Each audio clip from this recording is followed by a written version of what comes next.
السلام علیکم ورحمۃ اللہ۔ Lecture number 1، code of civil procedure.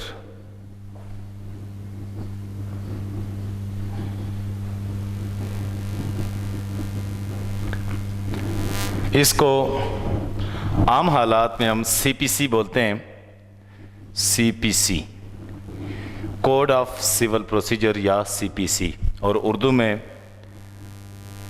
مجموعہ ضابطہ دیوانی۔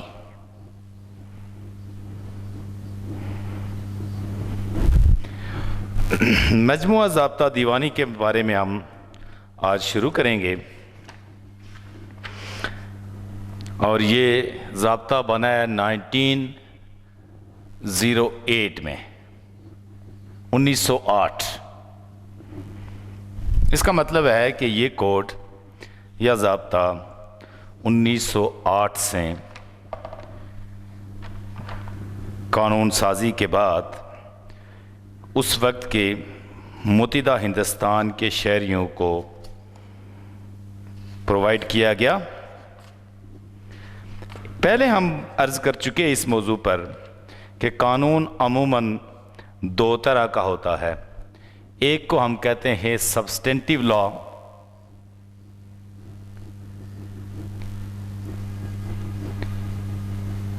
اور دوسرے کو کہتے ہیں پروسیجرل لا۔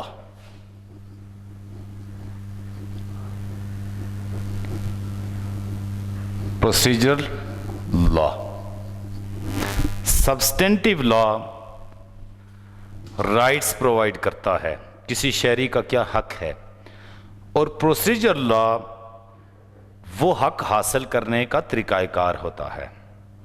دو طرح کے جب قانون ہوئے، سبسٹینٹیو لا اور پروسیجر لا، یہ جو ضابطہ دیوانی ہے یہ اپنے نام سے ہی ظاہر ہے کہ یہ پروسیجر لا ہے، کوڈ آف سول پروسیجر۔ اس کا مطلب ہے کہ سول یا دیوانی چارہ جوئی، دیوانی رائٹس کیسے حاصل کیے جائیں گے، یہ وہ ضابطہ اور طریقہ کار مہیا کرتا ہے۔ مگر یہ جو ڈیفینیشن آئی ہے سبسٹینٹیو لا اور پروسیجر لا کی، کہ یہ آپ کو رائٹ دیتا ہے، کسی شہری کو رائٹ دیتا ہے، اور وہ رائٹ حاصل کرنے کا جو طریقہ کار ہوگا وہ پروسیجر لا میں ہوگا۔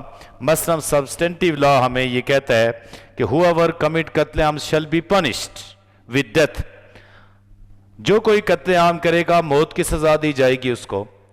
اب وہ موت کی سزا دی کیسے جائے گی؟ موت کی سزا دینے والا جو قانون ہے وہ تو ہوا سبسٹینٹیو لا، لیکن پروسیجر لا یہ کہتا ہے کہ پہلے ایف آئی آر درج ہوگی، پھر انویسٹیگیشن ہوگی، پھر چالان پیش ہوگا، پھر شہادت آئے گی کورٹ میں، پھر اس کو صفائی کا موقع دیا جائے گا، پھر آخر میں آرگومنٹ کے بعد جزا سزا کا فیصلہ ہوگا۔ یہ پورا پروسیس جو ہے وہ پروسیجر کہلاتا ہے۔ سی پی سی جب اپنے نام سے ہی ظاہر ہے کہ سول پروسیجر کوڈ یا کوڈ آف سول پروسیجر، یہ پروسیجر لا ہے یا ضابطہ جاتی قانون ہے، ضابطہ جاتی قانون یا ضابطے کا قانون۔ مگر یہ وہ ڈیفینیشن جو civil substantive law and procedure law کی ہے، 100% اس کے اوپر یہ بھی پورا نہیں اترتا کہ پروسیجر جو لا ہے وہ محض طریقہ کار فراہم کرے گا، بلکہ بہت ساری جگہوں پر سول پروسیجر کوڈ یا ضابطہ دیوانی ہمیں رائٹس بھی پرووائیڈ کرتا ہے۔ مثلا ایک شخص کے خلاف ڈگری ہو گئی، اس کے پاس کیا رائٹ ہے؟ اس کے پاس اپیل کا رائٹ ہے، اور وہ رائٹ سول پروسیجر کوڈ فراہم کرتا ہے۔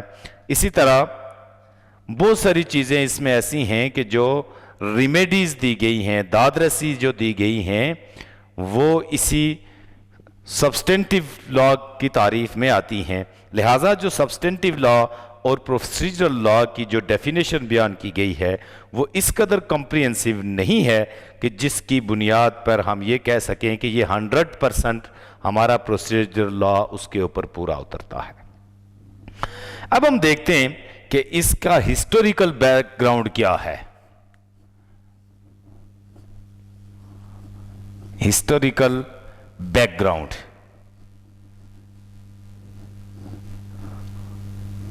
یا تاریخی پس منظر۔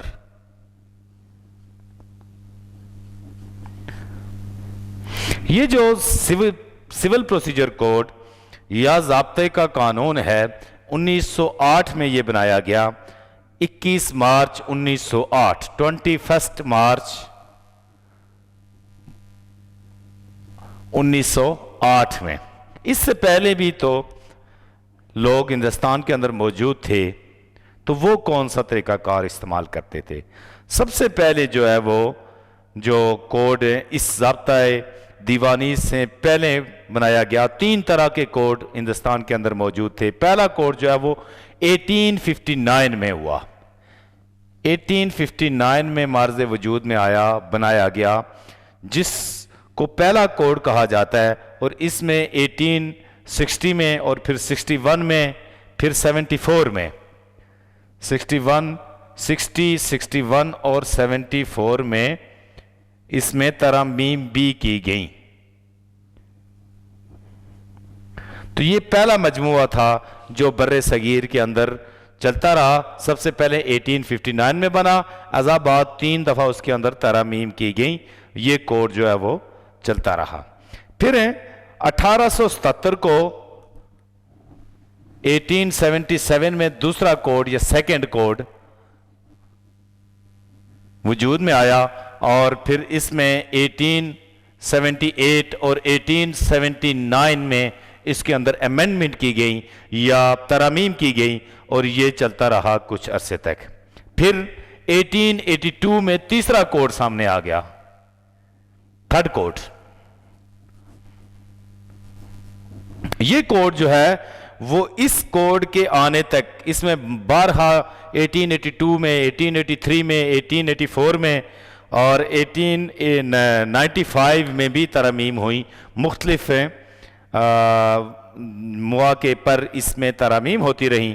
ان ترامیم کے بعد پھر جو ہے وہ یہ 1908 کا قانون جو ہے یہ معرض وجود میں آیا، اور یہی ترامیم کے ساتھ آج تک قابل عمل ہے۔ ہندوستان کی پارٹیشن کے بعد اس کوڈ کو پاکستان کے اندر اڈاپٹ کیا گیا۔ اسی طرح آزاد جموں اینڈ کشمیر کے اندر بھی یہ کوڈ اپلیکیبل رہا، اور کوڈس اینڈ لاز کوڈ کے مطابق یہی چلتا رہا یہاں پر۔ ازاں بعد یہ ہوا کہ اس کو اپنی تمام ترامیم کے ساتھ آزاد جموں اینڈ کشمیر میں 2003 میں اڈاپٹ کیا گیا۔ 2003 میں جو ہے وہ یہ تمام ترامیم کے ساتھ آزاد جموں اینڈ کشمیر میں اڈاپٹ کیا گیا، اور تب سے اس میں جتنی بھی ترامیم ہوئی ہیں آج تک جو ہے وہ اس میں جتنی ترامیم ہوئی ہیں ان ترامیم کے ساتھ یہ آزاد جموں اینڈ کشمیر میں اپلیکیبل ہے۔ اب یہ اس قانون کا مقصد کیا ہے، کس مقصد کے لیے یہ بنایا گیا؟ تو آسان سی بات یہ ہے کہ یہ جو قانون ہے اس کی جو ڈیفینیشن ہے، اس میں دیوانی مقدمات جو تھے، سول لیٹیگیشن جو تھی، سول مقدمات، ان کا جو ہے وہ ضابطہ کار طے کرنا تھا۔ دیوانی کاروائی کیسے ہوگی، لوگوں کو کیسے انصاف فراہم کیا جائے گا دیوانی مقدمات میں، ان سارے قوانین کو یکجا کر کے ترامیم کر کے تو یہ سول پروسیجر کوڈ بنایا گیا۔ اور جو اس وقت کے حالات تھے جب یہ بنایا گیا کہ اس کے مطابق اس کو ڈھال کر تو لوگوں کو ریمیڈی یا داد رسی فراہم کی جا سکے۔ سول پروسیجر کوڈ جو ہے یہ لوگوں کو دیوانی یا سول لیٹیگیشن میں یا مقدمہ بازی میں دادرسی مہیا کرنے کے لیے معرض وجود میں لایا گیا یا بنایا گیا ہے۔ تو سب سے پہلے کوئی بھی جو قانون ہوگا اس کی ڈیفینیشنز ہوتی ہیں، ڈیفینیشن سے قبل اس کا نام اور اس کی ایکسٹینشن، اس کی وسعت کتنی ہوگی، کہاں تک وہ قابل عمل ہوگا، اور پھر تیسری بات ہوتی ہے کسی بھی قانون میں کمنسمنٹ ہوتی ہے کہ وہ کب سے اس کا آغاز ہوا۔ تو یہ جو قانون ہے سی پی سی سیکشن 1 میں اس کی ڈیفینیشن کی گئی ہے، سی پی سی کی سیکشن 1 میں یہ تینوں چیزوں کی short title, extent and commencement. اس کا مختصر نام، اس کا آغاز اور اس کا دائرہ کار. تو اس کا نام جو ہوگا وہ کوڈ آف سول پروسیجر 1908 ہوگا، اور یہ پورے آزاد جموں اینڈ کشمیر میں نافذ العمل ہوگا. اور یہ جب اڈاپٹ کیا 2003 میں آزاد کشمیر میں، تو تب سے اس کا نفاذ عمل میں لایا گیا ہے. اب ہم اس کے سیکشن نمبر 2 جو ڈیفینیشنز ہیں اس کی طرف چلتے ہیں.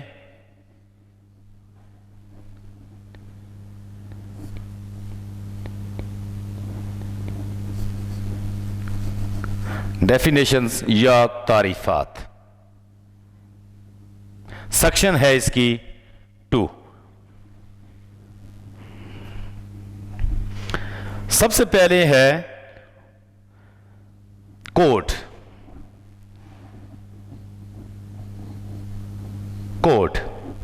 کوڈ انکلوڈ رولز، یعنی کوڈ میں قواعد شامل ہیں. یہ جو قواعد اس میں ہوں گے یہ سارے اس کوڈ میں شامل ہوں گے. نمبر 2 جو کمپریہنسو ڈیفینیشن اس کی شروع ہوتی ہے وہ نمبر 2 سے شروع ہوتی ہے، اور وہ ہے اس کی ڈکری، DECREE.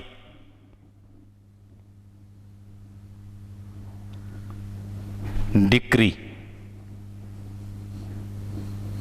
اور عام حالات میں ہم اس کو ڈگری بولتے ہیں اردو میں. انگلش میں یہ لفظ ہے ڈکری. یہ اکثر اوقات لوگ بول چال میں کہتے ہیں کہ فلاں شخص کے حق میں ڈگری ہو گئی، فلاں کے خلاف ڈگری ہو گئی. اب یہ ہم دیکھتے ہیں کہ یہ ڈگری ہوتی کیا ہے، کس چیز کا نام ڈگری ہے. Decree mean the formal expression of an adjudication. Decree mean the formal expression of an adjudication which, so far as regard the court expressing it, conclusively determine the rights of the parties with regard to all or any of the matters in controversy in the suit and may be either preliminary or final. It shall be deemed to include the rejection of a plaint, the determination of any question within section 44, and an order under rule 60, 98, 99, 101 or 103 of order 21, but shall not include any adjudication from which an appeal lies as an appeal from an order and any order of dismissal of default. یہ چیزیں اس میں شامل ہوتے ہیں. اب ہم دیکھتے ہیں کہ ڈگری کا مطلب کیا ہے. ڈگری کا مطلب تجویز کا رسمی اظہار مراد ہے. اور کس کی طرف سے وہ رسمی اظہار ہوگا؟ اس عدالت کی طرف سے جو فریقین کے تمام حقوق کا تعین کرتی ہے. ڈگری سے مراد فریقین کی طرف سے حقوق کا تعین کرنے والی عدالت کی طرف سے تجویز کا رسمی اظہار ہے، جو کسی عرضی دعویٰ میں یا مقدمہ میں یا کسی نالش میں موجود متنازع معاملات کی نسبت ہوتے ہیں. جو کسی مقدمہ میں موجود متنازع معاملات کی طرف کے متعلق ہوتے ہیں، اور وہ ڈگری ابتدائی بھی ہو سکتی ہے اور ڈگری آخری یا حتمی یا قطعی ڈگری بھی ہو سکتی ہے. اور اس میں اگر کسی پلینٹ کو، عرضی دعویٰ کو مسترد کر دیا گیا ہو، آرڈر 7 رول 11 آگے ہم پڑھیں گے، اس کے تحت دعویٰ مسترد ہوتا ہے. اس کو اگر مسترد کر دیا گیا ہو تو وہ بھی اسی میں شامل ہوتا ہے. لیکن اس میں جو کوئی آرڈر ہے جس آرڈر کے اگینسٹ اپیل موجود ہے سی پی سی میں، وہ آرڈر مراد نہیں ہوگا. اب تفصیل سے میں آپ کو یہ بات سمجھاتا ہوں کہ یہ رسمی اظہار یہ کیا چیزیں ہیں. آسانی سے یہ بات سمجھیں کہ جب فریقین جو ہے وہ فریقین میں سے کوئی شخص ایک یا ایک سے زیادہ، جب کوئی بھی لوگ جا کے کسی سول کورٹ میں مقدمہ دائر کرتے ہیں، جب کوئی آدمی مقدمہ دائر کرے گا، دوسری پارٹی کو طلب کیا جائے گا، وہ پارٹی آ کے اس کا ریٹن سٹیٹمنٹ یا جواب دعویٰ دے گی. دعویٰ اور جواب دعویٰ کی روشنی میں چند چیزیں متنازع ہوتی ہیں، باقی واقعات ہوتے ہیں، چند چیزیں ان میں آپس میں متضاد ہوں گی کہ جو دعویٰ کرنے والا جو پوائنٹ اٹھاتا ہے جواب دعوے والا اس کا متضاد اٹھائے گا۔ مثلا وہ ایک ضمن قائم کرے گا دعوے میں کہ مجھے بنائے دعویٰ فلاں تاریخ کو حاصل ہوئی جب مدعی علیہ نے یہ کام کرنے سے انکار کر دیا، یہ کام کرنے سے مکر گیا، اور مدعی علیہ آ کے اپنے جواب دعویٰ میں یہ لکھے گا کہ اس کو بنائے دعویٰ حاصل نہیں ہے۔ لہذا یہ ایک کنٹراورسی ہو گئی فریقین کے درمیان میں۔ یہ کہتا ہے مدعی کہ مجھے بنائے دعویٰ حاصل ہے، جبکہ مدعی علیہ یہ کہتا ہے کہ اس کو بنائے دعویٰ حاصل نہیں ہے، تو لہذا یہ امر متنازع ہے فریقین کے مابین۔ پھر دعوے میں سپوز مدعی آ کے یہ کہتا ہے کہ یہ اراضی نمبر خسرہ سو اینڈ سو میری ملکیت ہے، لیکن یہ ناجائز طور پر اس کے اوپر قابض ہے۔ مدعی علیہ آ کے جواب دعویٰ میں یہ دیتا ہے کہ یہ اس کی ملکیت نہیں ہے بلکہ میرے باپ نے اس کے باپ سے خرید کر دی تھی، زبانی بیع نامہ ہو گیا۔ یہ بات کنٹروورسی ہو گئی، تنازع ہو گیا آپس میں۔ یہ کلیم کر رہا ہے کہ میں زمین کا مالک ہوں، دوسرا کر رہا ہے میں مالک ہوں، لہذا یہ امر متنازع ہو گیا۔ پھر یہ کہتا ہے کہ مجھے فلاں تاریخ کو جب اس نے انکار کیا وہاں سے مجھے کاز آف ایکشن پیدا ہوا، لہذا میرا دعویٰ اندر میعاد ہے۔ دوسرا فریق آ کے مدعی علیہ یہ کہتا ہے کہ نہیں، 20 سال سے زمین میرے پاس ہے، میں بارہا اس کو کہتا رہا میں ہی مالک ہوں، اس نے کبھی ایسی بات نہیں کی، لہذا اس کا مقدمہ ٹائم بارڈ ہے۔ یہ امر بھی متنازع ہو گیا فریقین کے مابین کہ کیا ود ان ٹائم مقدمہ ہوا یا ٹائم بارڈ ہے، لیمیٹیشن گزر گئی ہے۔ تو یہ چند چیزیں ایسی ہوتی ہیں 2 3 4 5 6 فریقین کے درمیان مقدمے میں کہ جو تسویہ طلب ہوتی ہیں، جن کے اوپر ججمنٹ دینی ہوتی ہے۔ یہی وہ ایشوز ہوتے ہیں جن کو ریزالو کرنا ہوتا ہے کورٹ نے، اور کورٹ ان پلیڈنگز کی روشنی میں پھر ایشوز فریم کرتی ہے جن کو اردو میں ہم تنقیات کہتے ہیں۔ وہ فریم کر کے تو پھر وہ فریقین کو شہادت پروڈیوس کرنے کا حکم دے گی۔ ایک فریق نے بھی شہادت دی، دوسرے نے بھی، فائنل میں اس نے بحث سنی اور فیصلہ کر دیا۔ وہ فیصلہ ظاہر ہے اتنی سی چیزیں، بہت ساری چیزیں اس کے اندر ہوں گی، تو وہ ایک تفصیلی فیصلہ ہوگا جس میں 4 6 8 10 15 20 پیجز ہو سکتے ہیں۔ جب کوئی کسی سے پوچھے کہ کیا فیصلہ ہوا تو وہ 20 پیجز پڑھ کے نہیں سنا سکتا، بلکہ مختصراً اس کا نٹشل نچوڑ جو ہے وہ سنائے گا، اور وہ نچوڑ 2 3 لائنوں میں ہوتا ہے۔ تو اس فیصلہ کا جو نچوڑ ہوتا ہے اس کو ڈگری کہا جاتا ہے کہ formal expression of adjudication, formal expression of in adjudication, جس کو بہت آسانی سے ہم یہ سمجھیں کہ اس فیصلہ کا جو نچوڑ ہے کہ جو اگر 10 یا 20 یا 30 صفحات کے اوپر مشتمل فیصلہ ہے یا 2 یا 3 صفحات کے اوپر بھی ہے، تو جب کوئی پوچھے گا تو ایک دم تو یہ نہیں بتایا جا سکتا بلکہ پورا پڑھا جائے گا، لیکن مختصراً کا اگر وہ جو بتانا ہو تو کورٹ اس کے لیے ایک ڈگری صادر کرتی ہے جس میں 2 لائنیں 3 لائنیں 4 لائنیں ہوں گی کہ لہٰذا حکم ہوا کہ اراضی نمبر خسرہ 100 اینڈ 100 میئرنگ یا تعدادی اتنے کنال اتنے مرلے واقع موضع فلاں مدعی کی ملکیتی ہے یا مدعی علیہ کی ملکیتی ہے، جو بھی ہوا یہ ہو گیا مختصراً اظہار، فیصلے کا نچوڑ اس میں آ گیا۔ اب ہم اس کو یہ سمجھ دیکھتے ہیں کہ اس میں کون سی چیزیں، اجزاء ترکیبی کون سے آگے، اس کے کون سی مختصراً ہم اگر کوئی ہم سے یہ پوچھے کہ ڈگری میں کون سی چیزیں آتی ہیں، یہ تو بات کلیئر ہو گئی کہ وہ formal expression of an adjudication which so far as regards the court expressing it. لیکن ہم یہ دیکھتے ہیں کہ اس میں کون سی چیزیں آئیں گی۔ سب سے پہلے کسی فیصلے کا باضابطہ اظہار، کسی فیصلے کا باضابطہ اظہار، یہ نمبر 1 کسی بھی ڈگری کا جزو ہے اور لازم جزو ہے۔ اب جس فیصلے کا باضابطہ اظہار ہوگا، لازمی بات ہے کہ اس میں فریقین کے حقوق کا تعین ہوگا، لہٰذا نمبر 2 اس میں یہی امپارٹنٹ بات ہوئی کہ جس فیصلے کا باضابطہ اظہار کیا جا رہا ہے اس میں فریقین کے حقوق کا تعین ہوگا.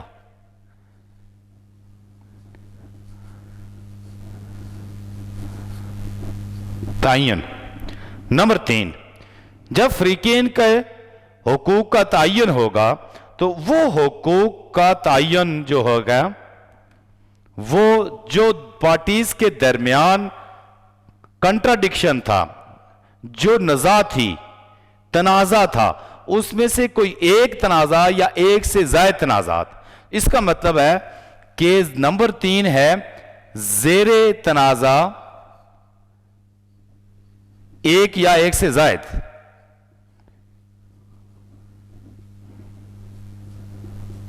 زائد امور یعنی ایک یا ایک سے زائد جو امور تھے ان میں سے کسی کا کے متعلق ہونا چاہیے فیصلہ. اور نمبر 4 اس میں جو امپارٹنٹ بات ہے وہ یہ ہے کہ کسی مقدمے میں ہو، یہ نہیں کہ مقدمہ ہوا ہی نہیں اور ڈگری جاری ہو گئی، کسی مقدمے میں. یہ بنیادی انگریڈینٹس ہیں. اور ایک اور بات جو آگے ہو گئی کہ وہ ڈگری ابتدائی بھی ہو سکتی ہے اور قطعی بھی. ابتدائی اور قطعی بھی ہو سکتی.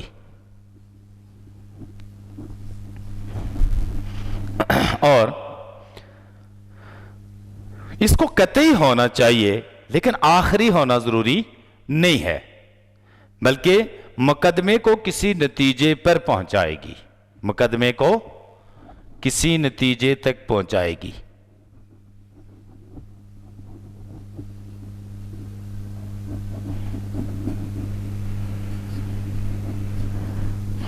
اب یہ انگریڈینٹ ہے. ڈگری میں کیا کیا چیزیں ہوگی؟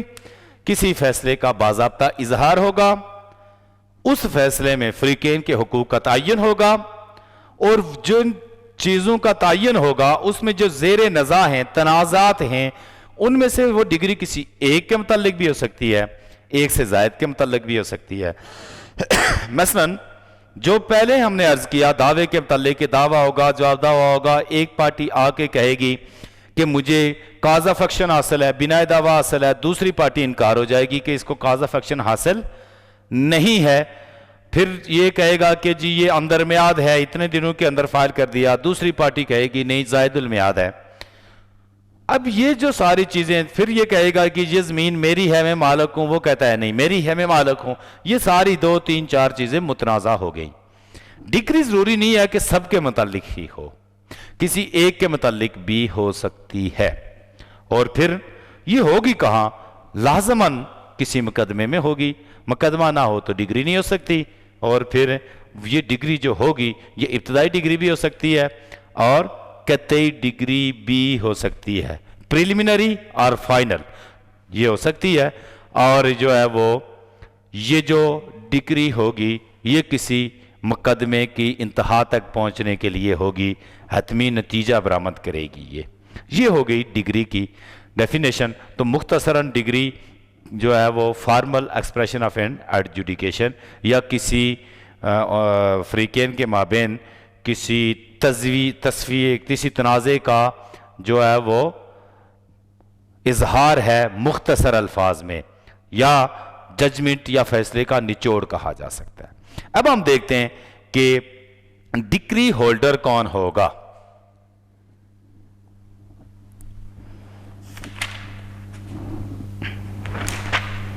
ڈگری ہولڈر ایسا شخص جس کے حق میں ڈگری صادر ہو گئی وہ ڈگری ہولڈر ہوگا.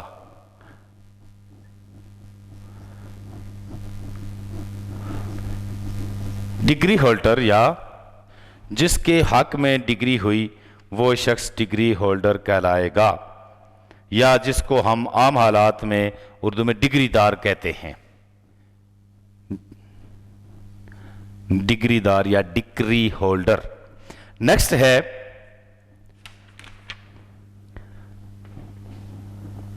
ڈسٹرکٹ. ڈسٹرکٹ سے مراد ضلع ہوگا جو جس کو عدالتوں کے جب دائرہ کار یا ان کی جو ٹیریٹوریل جیورسڈکشن طے کی جاتی ہے تو وہ لوکل گورنمنٹ ایکٹ کے تحت جو یا بیسک ڈیموکریسی کا جو قانون تھا اس میں جو کسی اسٹیٹ کو پروونس کو وہ ڈویژن میں تقسیم کیا گیا اور ڈویژن کو ڈسٹرکٹ میں تقسیم کیا گیا تو یہ وہ تقسیم ہے. اس میں بھی مراد سی پی سی میں وہی ڈسٹرکٹ ہوگا. فارن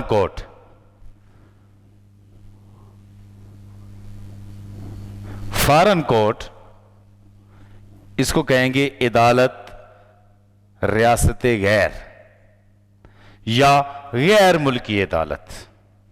غیر ملکی عدالت کون سی ہوگی کہ جو پاکستان کی حدود سے باہر ہو, یا جب ہم آزاد جموں اینڈ کشمیر میں اس کو پڑھیں گے تو اس سے مراد ہیں فارن کورٹ وہ ہوگی کہ جو آزاد جموں اینڈ کشمیر کی حدود سے باہر واقع ہو اور آزاد جموں اینڈ کشمیر کی حدود کے اندر اختیار نہ رکھتی ہو اور نہ ہی ہماری حکومت نے اس کو قائم کیا ہو اور نہ ہی ہماری حکومت کی طرف سے اس کو اختیارات دیے گئے ہوں, یہ فارن کورٹ ہوگی.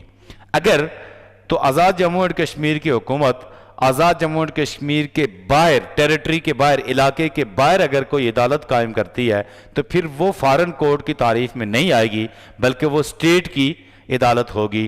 لیکن یہاں فارن کورٹ سے مراد ہوگی کہ کسی غیر ملک کی عدالت کہ جو آپ کے قانون کے تحت آپ کی ٹیریٹری کے اندر یا آپ کے قانون کے تابع نہ ہو بلکہ کسی دیگر ریاست, دیگر ملک, دیگر کنٹری کی طرف سے قائم کی گئی اور ان کے قانون کے تابع ہو. اور اسی طرح فارن ججمنٹ ہے, اس سے مراد بھی ہوگا کہ جو ریاست غیر کی کسی عدالت نے فیصلہ سنایا ہو اس کو ہم فارن ججمنٹ کا نام دیں گے.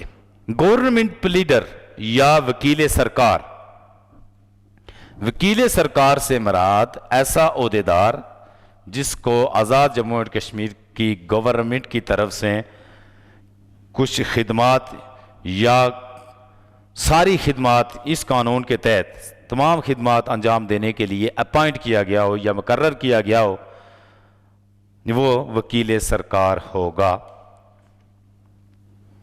جج, JUDGE جج,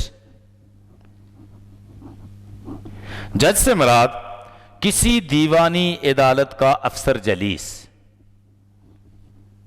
وہ مراد ہوگا, سی پی سی کے تحت جج کی تعریف میں آئے گا.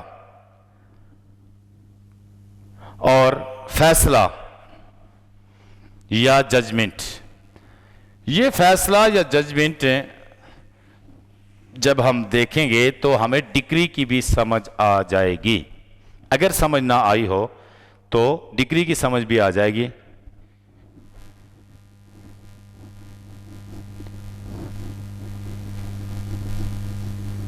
ججمنٹ یا فیصلہ, ججمنٹ یا فیصلہ سے مراد ہیں کسی مجاز عدالت کا وہ حکم مراد ہے جس میں کسی ڈگری یا کسی حکم کی وجوہات دی گئی ہوں.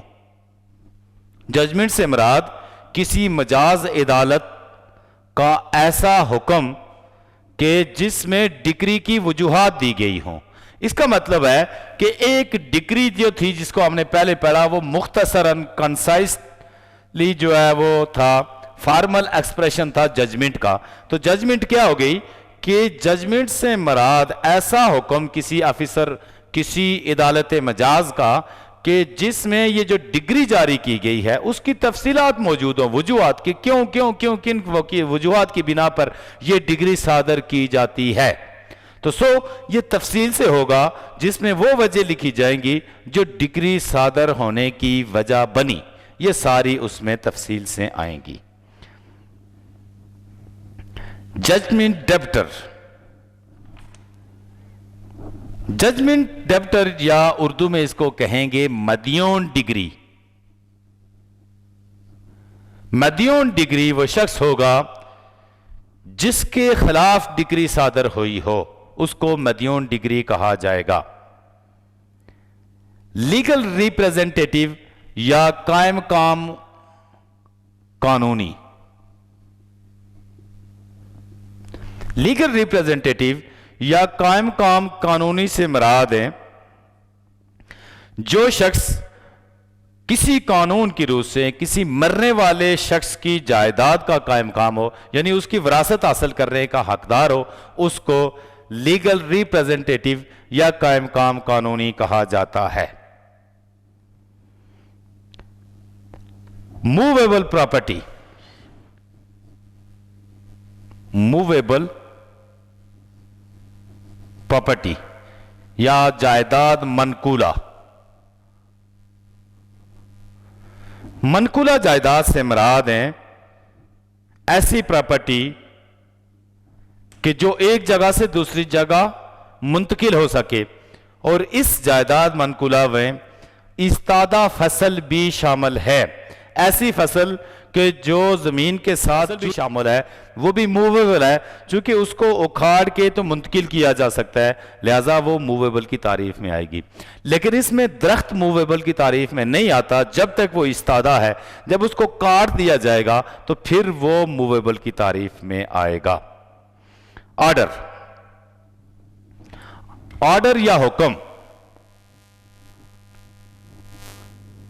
آرڈر یا حکم سے مراد ہیں کسی دیوانی عدالت کا وہ فیصلہ مراد ہے جو ڈکری نہ ہو، یعنی ڈکری کے علاوہ جو کوئی فیصلہ ہے اس کو آرڈر یا حکم کہا جائے گا.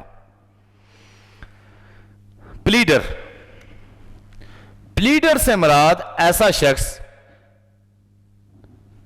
کہ جو کسی دوسرے شخص کے بیہاف پر کسی دوسرے شخص کی طرف سے عدالت میں حاضر ہو، اس کو پلیڈر کہا جائے گا. اور دوسرے شخص کی طرف سے حاضر ہو کر اس کو سوال و جواب کرنے کا اختیار حاصل ہو، یا وہ سوال و جواب کرنے کا حق رکھتا ہو. اور اس پلیڈر میں وکیل اور اٹارنی وغیرہ شامل ہیں. پرسکرائب یا بیان کیا گیا یا مقرر کیا گیا، اس سے مراد ہے جو مجموعہ ضابطہ دیوانی کے تحت بیان کیا گیا ہے. پبلک آفیسر یا سرکاری عہدیدار. پبلک آفیسر یا سرکاری عہدیدار سے مراد ہے نمبر 1 ہر ایک جج وہ پبلک آفیسر کی تعریف میں آئے گا.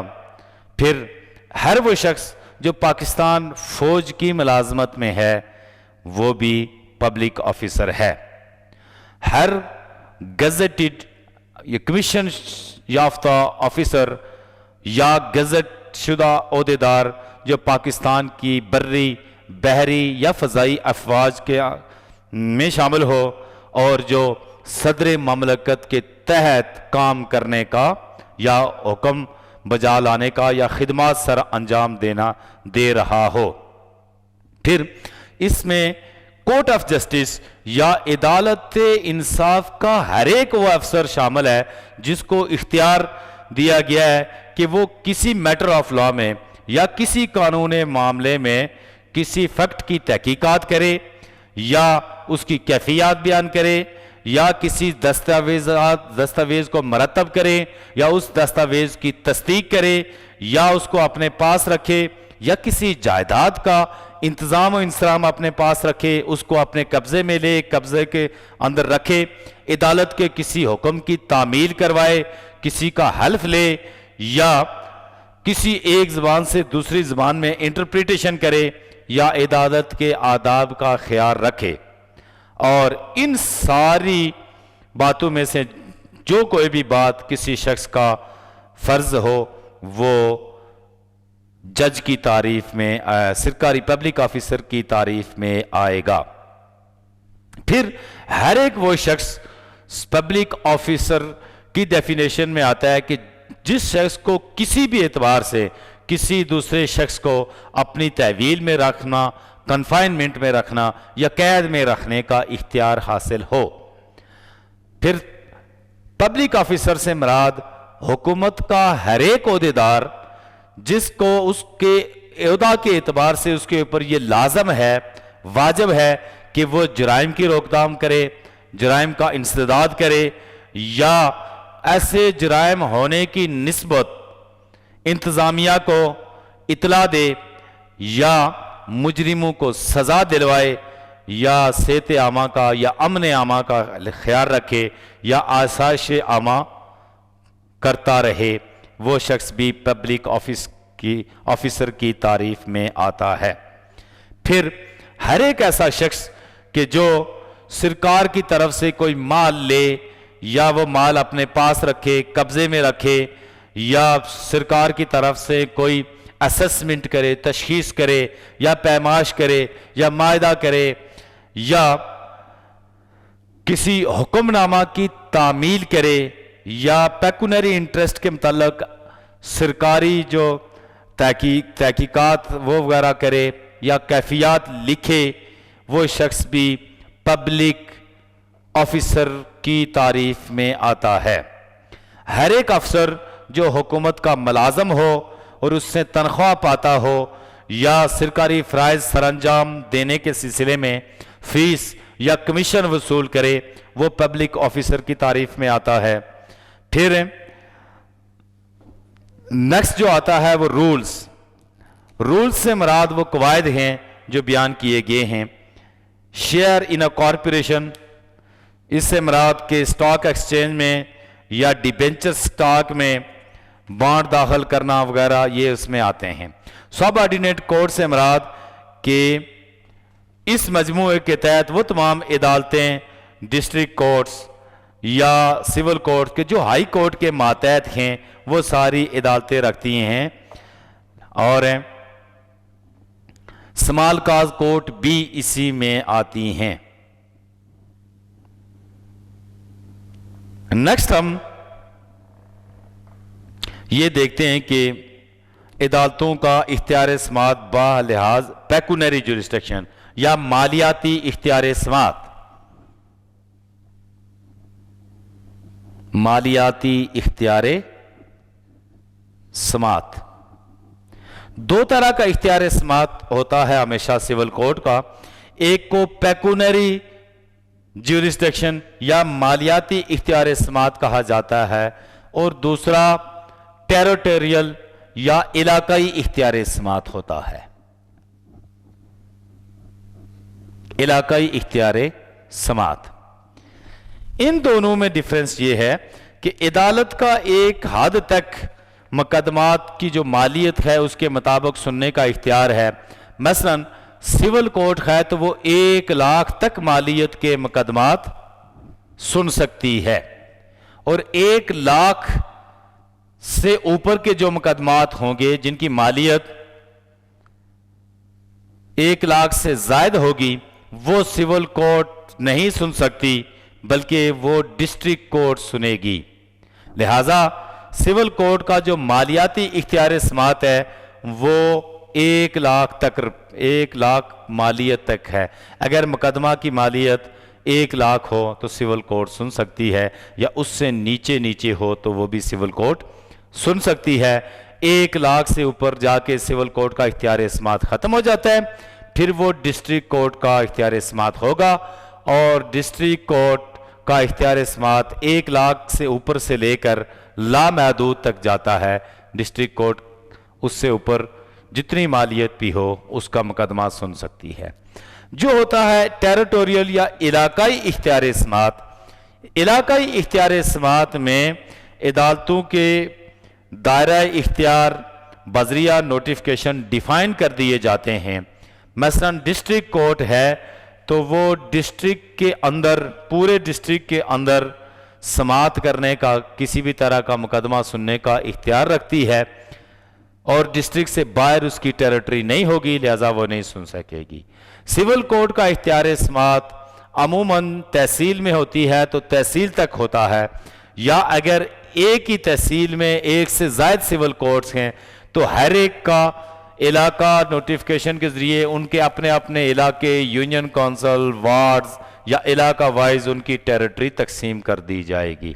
تو ٹیریٹوریل جو تقسیم ہے کورٹس کی، وہ جب ہائی کورٹ کے ماتحت ہیں تو ہائی کورٹ اس کا تعین کرنے کا اختیار رکھتی ہے، لیکن پیکونری جو جورسڈکشن ہے یا مالیاتی اختیار سماعت ہے وہ عدالتوں کا قانون میں ڈیفائن کر دیا گیا کہ وہ عدالتیں کہاں تک سن سکتی ہیں اور کہاں تک نہیں سنیں گی۔ سیکشن 9 امپارٹنٹ ہے کہ civil courts to try all civil suits unless barred، کہ عدالتیں تمام دیوانی مقدمات کی سماعت کریں گی سوائے ان مقدمات کے کہ جن میں ان کو اختیار سماعت حاصل نہ ہو یا جب تک وہ خارج نہ ہوں۔ تو عدالتیں دیوانی عدالتوں کو ہر ایک دیوانی مقدمے کو سماعت کرنے کا اختیار حاصل ہے، جن کو ایکسپریسلی یا امپلائڈلی جن کی وضاحت کر دی گئی ہے، اور ہر ایک طرح کا مقدمہ دیوانی عدالت سماعت کرنے کا اختیار رکھتی ہے۔ لیکن اگر کسی مقدمے میں ان کی جیورسڈکشن کسی قانون کے تحت بارڈ کر دی گئی ہو، روک دی گئی ہو، مانع کر دی گئی ہو، تو وہ مقدمہ سننے کا اختیار پھر سول کورٹ کو نہیں رہتا۔ اب ہم نیکسٹ سیکشن اس کی جو دیکھتے ہیں وہ بھی امپارٹنٹ ہے، stay of suit. Stay of suit یا مقدمہ کا التوا۔ التوا بڑی آسان سی بات ہے، اسٹے یعنی روک دینا، مؤخر کر دینا یا التوا کر دینا۔ تو کوئی عدالت کسی وقت مقدمے کی کارروائی جاری نہیں رکھے گی جب تک کہ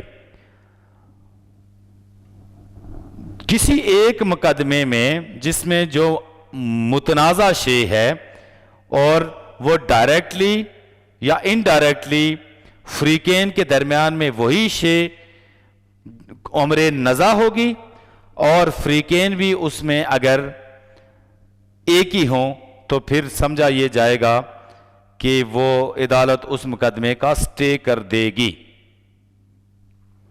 یعنی ایک ہی نوعیت کا مقدمہ اگر کسی عدالت کے روبرو ایک یا ایک سے زائد نوعیت کے مقدمات شامل ہیں تو جو پہلا مقدمہ چل رہا ہے عدالت اس کو جاری رکھے گی اور دوسرے مقدمے کو التوا میں رکھ دے گی۔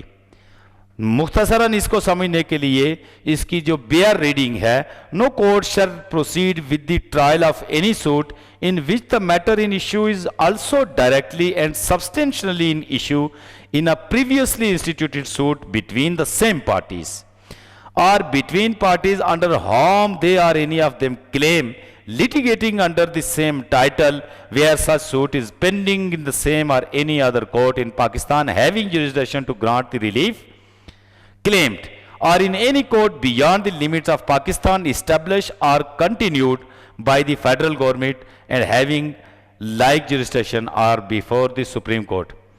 The pendency of a suit in a foreign court does not preclude the court in Pakistan from trying a suit founded on the same cause of action. تو یہ سیکشن یہ کہتی ہے اسٹے آف سوٹ کے لیے کہ کوئی بھی عدالت کسی مقدمے کی کارروائی جاری نہیں رکھ سکے گی کہ جس مقدمے میں جو امر متنازع ہے، جو میٹر ان ایشو ہے، وہ واقعاتی طور پر پہلے سے دائر شدہ دعوے میں انہی فریقین کے درمیان یا انہی کے درمیان نزاع ہو یا تنازع ہو، اور یا تو ان فریقین کے درمیان میں ہو جو ان فریقوں میں سے کسی کے مابین ہوا ہو، تو یہ فریقین جب آپس میں مقدمہ بازی میں الجھے ہوں تو اسی سبجیکٹ میٹر کے اوپر، اسی تنازع کے اوپر جب ایک اور مقدمہ آ جائے تو عدالت اس مقدمے کو التوا میں رکھ دے گی۔ نیکسٹ جو اس سے بھی امپارٹنٹ چیز ہے وہ ہے سیکشن 11 آف سی پی سی، اور یہ بہت ہی سمجھنے کی چیز اور روزمرہ استعمال کی چیز بھی ہے۔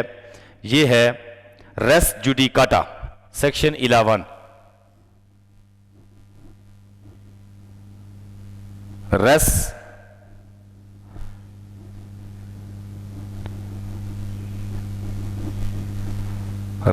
جوڈیکاٹا یا امر منفصلہ.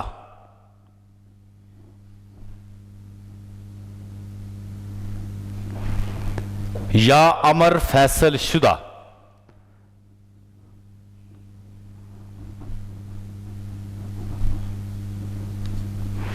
ریس جوڈیکاٹا یا امر فیصل شدہ سے مراد ہے کہ سیم پارٹیز یا انہی فریقین کے مابین وہی سبجیکٹ میٹر یا وہی چیز جس کے اوپر تنازع ہوا یا مقدمہ ہوا اور سیم ایشوز کے اوپر یعنی سیم کاز آف ایکشن کے اوپر یعنی بنائے دعویٰ بھی وہی تھی. اگر ایک دفعہ مقدمے کا فیصلہ ہو گیا تو ان فریقوں میں سے کوئی شخص دوبارہ مقدمہ بازی نہیں کر سکتا. تو ریس جوڈیکاٹا وہ مقدمات در مقدمات کو روکنے کے لیے امپارٹنٹ سیکشن ہے کہ اگر جب فریقین کے مابین ایک چیز ایک دفعہ ایک ہی کاز آف ایکشن کے اوپر فیصلہ کر دی گئی، سماعت ہوئی اور فیصلہ ہوا، تو پھر براہ راست جو ہے وہ لوگ اسی سبجیکٹ میٹر کے اوپر اسی کاز آف ایکشن کے اوپر دوبارہ مقدمہ بازی نہیں کر سکتے. تو اس میں امپارٹنٹ چیزیں نمبر 1 کیا ہو گئی کہ ایک فارمر سوٹ یا سابق مقدمہ ہونا چاہیے. فارمر سوٹ یا سابق مقدمہ، اس سے مراد یہ ہے کہ جو مقدمہ پہلے سے فریقین کے مابین طے ہو چکا ہو، جس کا فیصلہ ہو چکا ہو. نمبر 2 جو اس میں امپارٹنٹ بات ہے کہ اس میں جو سابق مقدمہ تھا وہ سیم فریقوں کے درمیان ہونا چاہیے.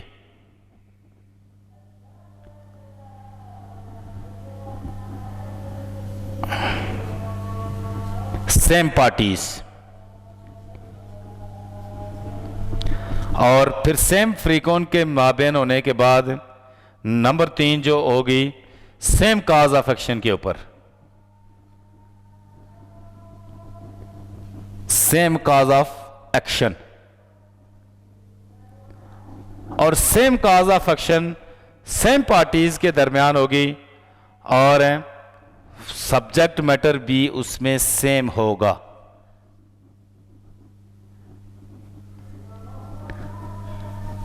اس کا آسان مطلب یہ ہے کہ ایک زمین تھی، سپوز اس کا نمبر خسرہ تھا 10 اور اس کی تعداد 5 کنال تھی.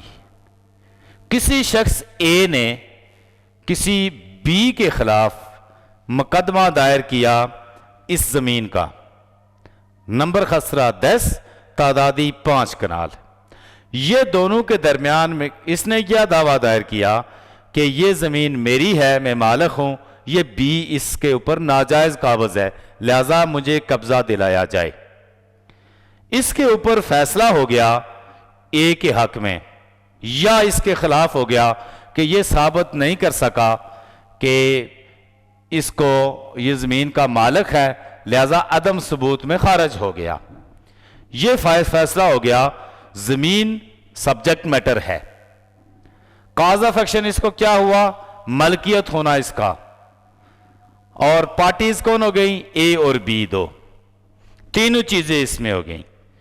اب کچھ ہی عرصہ کے بعد 10 سال 20 سال کے بعد یہ پھر اٹھ کے مقدمہ کرے اس کے خلاف، یا اس کی اولاد میں سے کوئی شخص اس کے خلاف مقدمہ کرے، یہ نہیں ہو سکتا. ایک دفعہ فیصلہ ہو گیا وہ ہمیشہ کے لیے ہو گیا. اور اسی کو کہتے ہیں ریس جوڈیکاٹا یا امر فیصل شدہ یا امر منفصلہ. جو چیز فریقین کے درمیان ایک دفعہ فیصلہ ہو کے سیم ایشوز کے اوپر same subject matter, same cause of action, same parties, تو وہ دوبارہ نہیں ہو سکتا. نمبر امپارٹنٹ ایک اور سیکشن اس کے بعد ہے 12. سیکشن 12 ہے bar to further suit. Bar to further suit.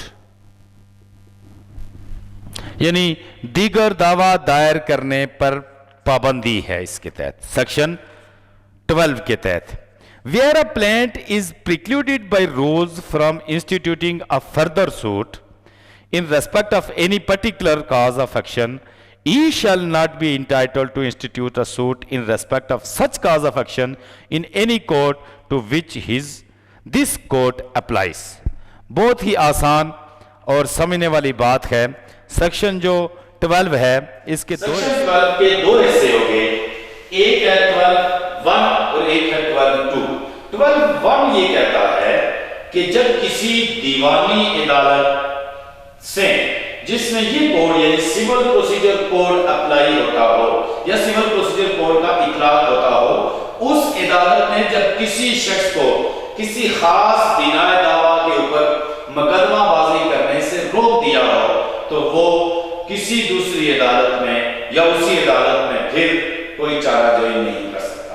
اس کی جو سب سیکشن 2 ہے 12(2) وہ ذرا کمپریہنسیو ہے. نیکسٹ لیکچر میں ہم اس کے اوپر پھر گفتگو کریں گے کہ 12(1) تو یہ کلیئر ہو گیا، 2 کیا ہے، اس میں بھی بار ٹو فردر سوٹ ہے، تو وہ اس کو ہم تفصیل سے دیکھیں گے. آج کا ہمارا لیکچر یہیں پر ختم ہوا. ہمارا آج کا یہ lecture city law college Rawalakot Azad Kashmir کی ویب سائٹ کے اوپر موجود ہے، آپ وزٹ کریں، وہاں سنیں اور دیکھیں.